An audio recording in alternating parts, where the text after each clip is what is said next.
All right, I want to welcome on my next guest. We got Marcus Spears, NFL Live co-host, rebranded NFL Live, coming out Monday, August 17th, 4 p.m. Eastern Time on ESPN. Marcus, how's everything going? Going great, Zach. Thanks for having me, man. Looking forward to this. I've been making my rounds, and it's been pretty exciting hearing the questions from people. And it seems like people are pretty excited about NFL Live coming up. So I'm excited. Absolutely. I'm glad you're able to have the time. I saw you talking to Sheed on Friday. That's exciting. Yeah, man. We chopped it up for a while, man. It was I love that interview. It was enjoyable. I like getting off into things outside of sports, so it's definitely one of my highlights when I get a chance to talk about other things. Definitely, that's awesome. So I want to ask you a little bit about your kind of college career. How did you end up at LSU? Oh man, I'm from Baton Rouge, and honestly, LSU wasn't even on my radar. A lot of guys from Louisiana were going to Florida schools, Texas schools. I don't think people realize Ed Reed is from Louisiana. Peyton Manning is from Louisiana. Reggie Wayne is from Louisiana. Warwick Dunn, Travis Minor. So a lot of these guys were going to school in Florida, the Miamis, the Florida State. So I grew up a Florida State fan because Warwick Dunn went there. And so later in the game, LSU jumped on when I was in high school when Nick Saban came over from Michigan State. And the rest was history, man. I thought they had a great direction in where they were going. A lot of my friends were going to LSU. They had decided I was the last one to commit in my class. So it was just a match made in heaven. It was a perfect time to go to LSU. And I think we changed a lot about how Louisiana kids looked at LSU. Definitely. What was your first experience like meeting Nick Saban? Oh man, it was on a recruiting visit. He came to my high school, so I didn't really, to be honest with you, I didn't really know much about Nick Saban. LSU had a pretty good season. His first year, I was his second year at LSU, so they had a pretty good season the first year. But like I said, I still wasn't paying much attention to LSU football at that time, and he just had a presence about him, man. That's the thing that I remember. It seemed like he was sure about what he wanted to get accomplished. Jimbo Fisher was along with him on that recruiting visit. So both of those guys kind of, I guess they talked me into it, per se. Along with, I thought he was honest about how the process was going to go as far as being able to play and being able to have success at LSU. So it resonated with me at 17 years old. I saw that they recruited you as a tight end. Yeah. I was the number one tight end in the country coming out of high school. Why'd they flip you? I don't know. I tried to figure that out too when it first happened. Obviously the career path was defensive line, but we had a bunch of seniors at LSU at the time on defense, and some guys were leaving, and Nick was like, I want to get some athletic big bodies over there on defense to play. So myself and Marquise Hill were both in the same freshman class. Marquise had always been a defensive end. And then when I switched over, I went both ways in high school. So they had tape on me on defense while I was at Southern University Lab School.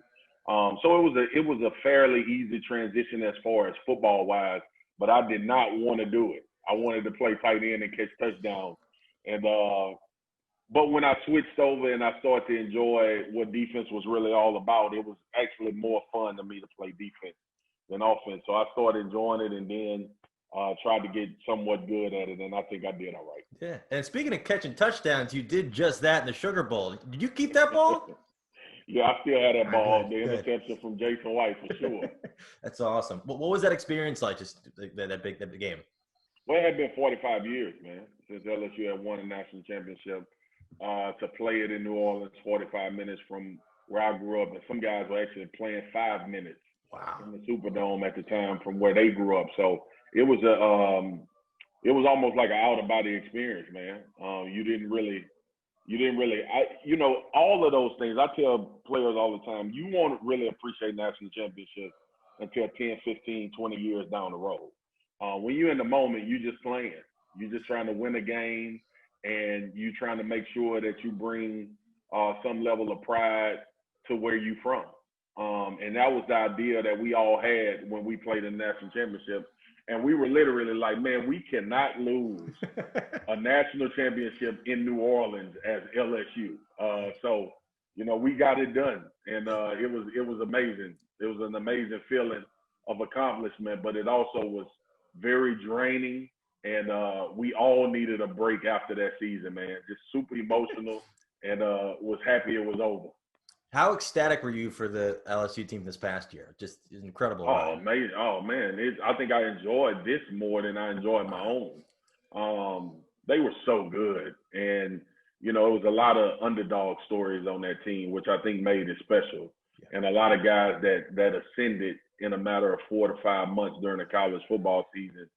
And to watch them come together as a team, to watch them have some difficulties defensively early in the season and then start to get better and put it together. It was what you would want a football season to be, a team continually getting better each week, week in and week out. And it was just a feeling after the Alabama game for me that it was like, if this team is going to lose, another team is going to have to score 60 points to beat them. And obviously that didn't happen for the rest of the way. That's the best team to ever come through LSU. Wow. In the history of the school. If I would have told you this time last year that Joe Burrow would be a national champion, Heisman Trophy winner, and the #1 pick in the draft, what would you have said? No, he won't. I would have said you were lying. But I also would have said that he's going to be really good because his work ethic, and I was able to be around him in the off season. Oh, cool. But you can't predict those type of things. That type of season for a lot of those guys. I mean, you had Chase winning the Blittenkoff. You had the offensive line winning the Remington Award. It was unbelievable what they were able to get accomplished, man. Delpit won the Thorpe Award. It just was one of those years where everything comes together, and they capitalized on it because you still got to close the deal, even though you're having a really good season, and they closed the deal, man.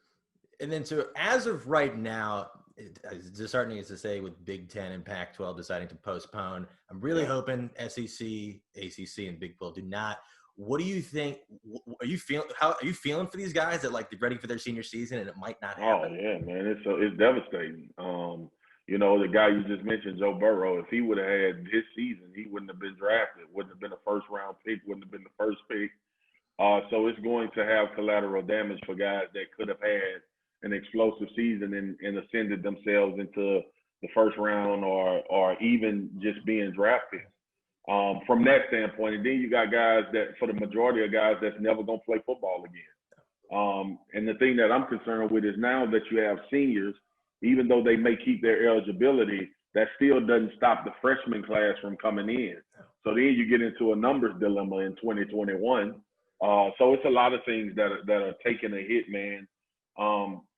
And it's a double-edged sword because you do it for the idea of health and safety for these guys long term. So people are emotional about it. Some people are mad. Some people. I've been around the game so long. I learned not to go with the emotional highs and lows of it. And this is an extenuating circumstance, obviously, for everybody in every sector, not just football. So I feel for them, but hopefully they realize one day it's in their best interest. And if they do happen to come back and want to play the season they lost, hopefully it's a spot for them to be able to compete. Yeah, I'm just hoping in a couple of years you see a bunch of kind of underdogs come out of the undrafted free agents and be like, hey, where'd you play your senior year? He's like, I didn't. I did, yeah. So, and that could be a manifestation of that, man. The combine has never been more important than it'll be this year. Yeah, definitely. And I also feel for a lot of these smaller towns that are really going to be taking a hit with no football going on. You see it's going to be collateral damage, man. I'm from Louisiana. I know how much Baton Rouge benefits off of Saturdays in Death Valley. The local businesses, everything, just everything that's involved. So yeah, it's way more deeper than it is, man. And the idea is that people have already basically been going through this outside of football. Yeah. Businesses have been closed and takeout and delivery carry only at a lot of these restaurants and hotspots. So it's just a tough deal, man. We never thought we'd live in a pandemic. Oh, no. We never thought that we would be in this position, this situation. I think initially everybody thought, okay, this will be a 2.5, 3 week thing, and then we'll be back to normal, but we're seeing it was definitely way more serious. And we have to figure out a way to get a streamline on how we deal with this, as opposed to all of the different ideas and arguing back and forth. We just got to get a better idea of how to go forward, man. Yeah, it's science is going to pave the way. There's really no argument about it. Yeah. Doctor's doc. Yeah, absolutely. Yeah, I'm waiting for Fauci to get a statue somewhere. He's going to get a statue in a couple. I know, man. He needs. So, here's the thing, man. They have to tell us what to do definitively, and then hopefully people listen. I mean, we'll have the fools that won't listen, but if the majority of the people follow the instructions, I think we can get out of this thing. As soon as I saw that Walmart was requiring masks, I'm like, all right, get ready. Twitter's about to be wild. And so I have a question. So your senior year, how did you really just put it all together?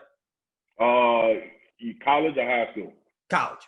Oh man, it was easy. I got to be honest. I knew the lay of the land, understood what to do on the field. The game was in such slow motion for me at that point. I had great coaches. I had people that supported me, and I knew as long as I didn't get injured, I would be a draft pick. So my senior year was about work, getting my body in the best conditioning possible, and having fun, being able to enjoy a senior season. Because I could have left my junior year, but I decided to come back and do one more with Nick Saban before he left and went to Miami. And a lot of guys that decided to stay, man. And even though we didn't have the type of season we wanted to have my senior year, a lot of guys got a lot of things accomplished individually. And it was a blast to play. A senior, I only had 2 classes every semester. That's not bad. I had a lot of time, and it was fun. It was a lot of fun. That's awesome. What was your draft process like? It wasn't tedious at all, man. I guess, one of the fortunate parts about knowing where you perceivably gonna go, it's really not that. It's not that much pressure. Then you get into, can I go higher? That was my thing, and went to the Senior Bowl and had a blast. Got a chance to meet Bill Parcells. Oh, cool. Who was actually in Dallas when they drafted me. He was the head coach, so had some rapport there. But just all the experiences, man. The All-American teams, the All-American awards, the college football awards, all of that type of stuff, man, was a blast to be a part of. And it was just everything I thought it would be. The draft process was great. Leading up to it, the combine, I didn't work out at the combine. I did interviews, and really just sat on draft day and waited for my name to be called, not feeling a lot of pressure, because I really believed that I had put all the work I could possibly put in. And then at that point, you just let the chips fall where they may. How did you find out you were a Dallas Cowboy? Oh, they called me, man. On the other end of the phone, Jerry said, "Hey, man, welcome to Dallas. You're a Dallas Cowboy." Told me a little bit about the franchise and how honored he was to be able to draft me. And then Bill got on the phone and he said, "Hey, I need you 3:10 when you report to camp." And he hung up. Wow. And that was it. And then I celebrated with my family. I probably put on that extra 10 pounds that draft day. Eating and drinking with my family. So we had a blast, man. And then, obviously played in Dallas for 8 years, so the career was wonderful. I have a question. It's my favorite question. What is the most annoying NFC East fan base? Because I have an idea. I'm curious what you think. Philly. There we go. That's what I'm talking about. Everybody says it. It's not everybody. They are such vile individuals, man. They don't have a fan rapport. When they hate you, they hate your kids, they hate your wife, your mom. They tell you how bad of a person you are. Not a football player. They tell you how bad of a person you are. But it also is a great environment to play in, man. And I've heard from all of the guys that played there, the support on the other end that they give to that team is amazing. So I have a lot of respect for Philly and their fans, man. But it is a brutal place to play when you're wearing the opposite uniform. No, it's well, I went to a game a couple years ago and they were playing in D.C. and some guy kept trying to fight me and I was like 10 and this guy's like 35. I'm like, what are you doing? That's what they do. That's why they got a jail under the stadium. Yeah, he kept getting kicked out and somehow sneaking back in. I'm like, all right, where's the usher? Yeah. We got to figure this out. No, that's wild. Man. What was it like playing with Demarcus Ware? Amazing. He's the best football player I've ever played with. Wow. Him and Terrell Owens. But D Ware was different. He was a different animal. We knew that our rookie year though. We said he gonna be a Hall of Famer. He'll be one of the best outside linebackers to ever play the game, and a great dude. That's the most important thing to us, man, because we don't get enamored with how good dudes are because we around them every day. We seeing it. Like when Tony Romo burst on the scene, we knew Tony was good before America knew he was good because he was doing it in practice. But D Ware was amazing, man. Just I learned so much about pass rush from him. I learned so much about just how to go about your business. He was a consummate professional. Guys gravitated to him, and he and I kind of became the leaders on the team out like our last 2 or 3 years before we left and went to other teams. But best football player I've ever played with. Wow. Who's the toughest guy you ever had to tackle? Man, as far as physically, like strong, just like evasive, like a guy that you knew he was going to give you. Oh man, the evasive guy was probably Brian Westbrook from Philly. Really interesting. He was so small you couldn't find him in a pile, and then his ability to stick his foot in the ground and go was on another level. Not the best back, but one of the hardest to like track down. And then LaDainian was the best back I've ever lined up across from. His ability to see second and third level before linebackers and safeties got to him.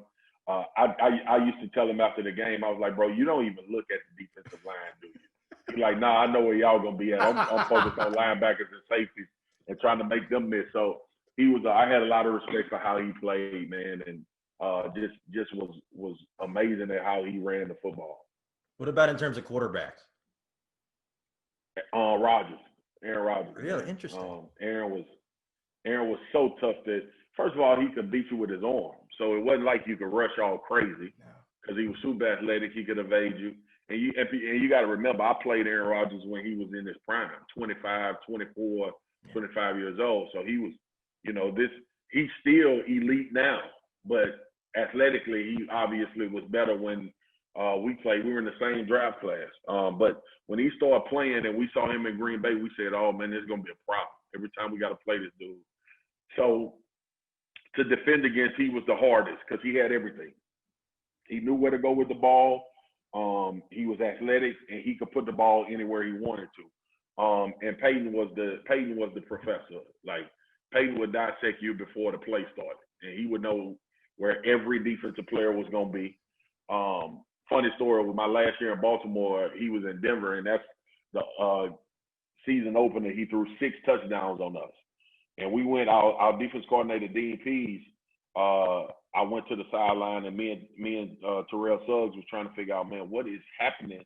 Why we can't get to him? Why he on the back end? So we called Dean, and we said, Dean, what is he doing to us? Because, the coordinator up top. Like, Dean, what is he doing to us? Dean said, hey, fellas, good luck. I have no idea. That's incredible. So that's how good Peyton was, man. And then obviously Tom was just super competitive. You had so much respect for his ability never to be out of the game. Like, you knew at some point he was going to make a run. Tom actually played football like basketball. You knew the run was coming. You just didn't know if you were going if you would eat enough time for him not to have time to come back and beat you. But he was going to come back and beat you if he had enough time. My hot take about Rodgers, I don't know if it's true, but I know he used to be involved with Danica Patrick, and my hot take is that she drove everywhere they went. That's a good one. And she definitely got caught by that speed camera because they've gotten me multiple times. I know she's going 80. So for sure. She probably don't get tickets though. She probably got some time to get out of tickets. She signs them. She signs them and gives it to them. No. So what led to you signing in Baltimore? Ozzie Newsome, general manager, called me, man. I had so much respect for Ozzie. He was one of the only African-American GMs in the league. And Ozzie wanted myself and Chris Canty to come in and not only play, but mentor a lot of young guys they had drafted on the defensive line. So that was more of my vet love as far as the contract. And we played well. I got released, I think, 10 games into the season. And by that time, I was already like, I'm retiring anyway. So I had TV on my mind.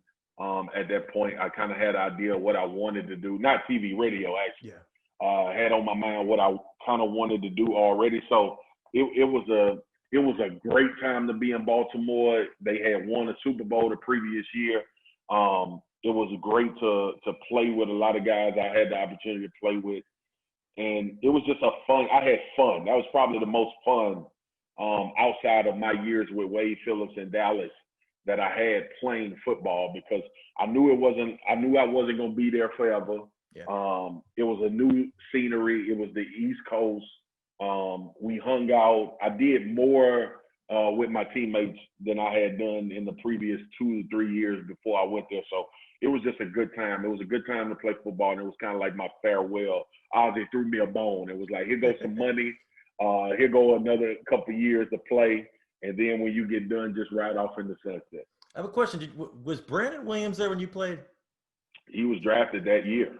Funny story. So I think I forget what year it was, but I went. So my mother's catering company does all the food for the Ravens. I'm from Baltimore. Okay. So I worked in the kitchen one summer. I can't forget. I don't remember if it was the year after they won it or the following year. And Brandon Williams is the biggest arms I've ever seen in my entire life. We called him Hawk. He was a little Hawk from a little small school too, man. And just Brandon has an infectious personality, enthusiasm, and he a hell of a football player. We knew he would turn into a pretty good football player. Chris and I mentored Brandon tremendously through his rookie year because he went through what rookies go through. The whole identity thing, you go from playing to not playing, and veterans know what to do. They know how to go through their days. So we had an opportunity to kind of groom him and shape him a little bit. Just little investments here and there. Hey, man, what you got on this? What you going to do in this situation? Life is going to come at you. You're going to get a big contract. What you going to do? How you going to set yourself up? So it's fun to see him having so much success, man. But his arms, when he came in, we was like, dude, this a country boy. You've been lifting cows your whole life, man. Now, I used to tell people, I used to say, hey, I beat him in an arm wrestling contest. I said it the whole summer I said it. And then my last day before I went back to school, I went up to him and I said, hey, I've been telling people the whole summer I beat you in an arm wrestling contest. And he looks at me dead in the eyes. He goes, let's do it. And I'm like, what? He goes, but I want to do it in private. I don't want nobody to see me lose. Yeah. I love it, man. That's him. That's him. That's awesome. So how did you get into broadcasting? I majored in communications in college. Oh, cool. And always I wanted to do radio. That was my big thing, because I grew up obviously listening to local radio, not even sports. I was listening to hip hop radio stations. Oh, cool. I knew the VJs, they were very popular in these little towns. And then I got into sports talk, and then I started seeing Jim Rome making like $10-15 million a year with his own syndicated radio show. And I'm like, yo, you can do that in radio? And I was like, yeah, that's going to be the path. So ideally, that's what I wanted to do. When I was playing with the Cowboys, on all of my off days, on Tuesdays, I had a radio show. Oh, cool. On those days. So it was Monday nights. On Monday nights, I had a radio show, and Tuesday was my day off. So it was always in the cards. But honestly, my sister and my wife pushed me to TV. And the SEC network was just starting up. And at that inception, man, I was excited. I was like, yeah, I'll do that. That'll be fun.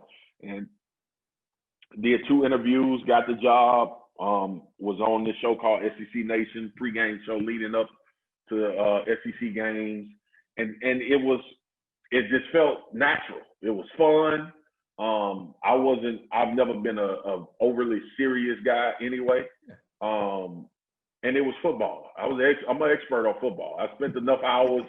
I have my 10,000 hours in football to know what I'm talking about. So it was just a natural progression, man. God had a different plan as far as radio. And obviously, like my whole life is precluded, women have always knew what I needed to do more than I have. And here we are, 6 years later, and it's still fun like the first day I started. How excited are you for NFL Live on Monday? Oh, it's gonna be a blast, man. It's gonna be the best show on television, and I say that on behalf of my colleagues. Laura Rutledge, Dan Orlovsky, Mina Kimes, Keyshawn Johnson, Ryan Clark, Adam Schefter is going to come in and give us the news and all break everything. Diana Rossini. The show is still going to be supported by the brightest and the best in sports. And we are fortunate, man. We feel, because the thing is, NFL Live was not broken. It was a great show before they decided to revamp. But they identified that they had some young talent that was fun, personality driven, myself and you know, football centric. Dan and Mina I can't wait for people to see them do their thing as far as breaking down football and breaking down games and film. And Laura has always been the consummate pro and conductor. That's my sister. We've been together since I started in television. It's going to be unbelievable, man. It's going to be the best show on TV. And I can't wait for people to really lock in and start enjoying it, because we're going to tell you a lot about the league, but we also going to have a great time doing it. And I can't wait. That's awesome. What are your expectations for this season?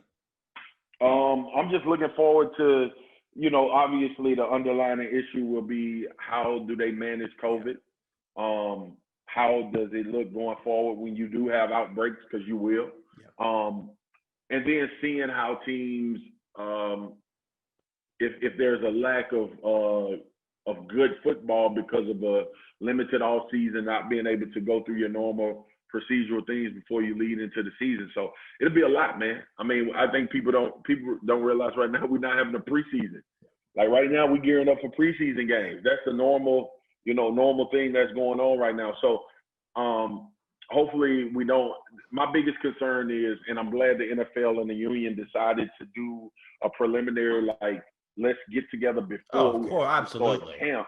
Yeah. To take care of themselves as far as injuries concerned. But I still, man, listen, I have so much respect for pro football players.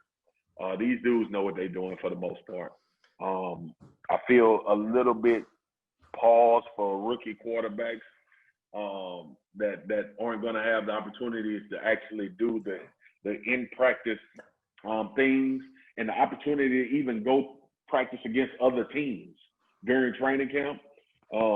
But to that avail, like, they've been playing too. So we might have some sloppy football to start with. We've had that in DC for years. We're used to it. Don't worry. But eventually the pros will surface, and, you know, everybody will be fine. No, yeah, like you were saying, it's supposed to be preseason right now. I was watching Hard Knocks last night. I think they should start calling it Zoom Knocks, because that was just Zoom the whole time. It's Zoom in Sean McVay's house. But this has been a ton of fun, man. For people that want to follow you on social media, how can they find you? Yeah, man, I'm mspears96 on Twitter, and I'm mspear96. I think. Let me check that, man. I don't look at this thing other than when I'm putting a picture on there right quick. It is. Yeah, I don't even know where to look for it. Anyway, it's mspear96, I think, on Instagram. Oh, cool. Yeah. One of them. Name a tag. Let me see. mspear96, no S, singular. So, yeah. And on Twitter, it's mspears with an S on the end. But yeah, man, listen. If people want to follow me. If not, I'm one of those social media guys like this. Don't expect to come to my page and not have a good time, because that's what it's going to be. Like, I have more posts outside of football. These are my personal pages. Yeah. So I have a good time. And then I do sprinkle football in and talk about things every once in a while. Yeah. Yeah. Well, yeah, but this has been a ton of fun. NFL Live, Monday, August 17th, 4 p.m. Eastern, ESPN. Mark, it's been a pleasure. Really appreciate you taking time, man. All right, my man. And best of luck to you, man. Keep doing a good job, man. You got a future in this game. Hey, appreciate it.